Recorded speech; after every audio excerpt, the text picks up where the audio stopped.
Hello everyone, today we will talk about how to fix or how to solve the problem of not responding on Uber app. You will click on settings.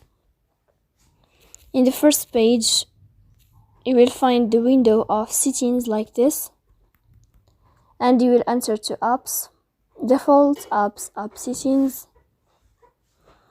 Here you can search about Uber app and you will enter.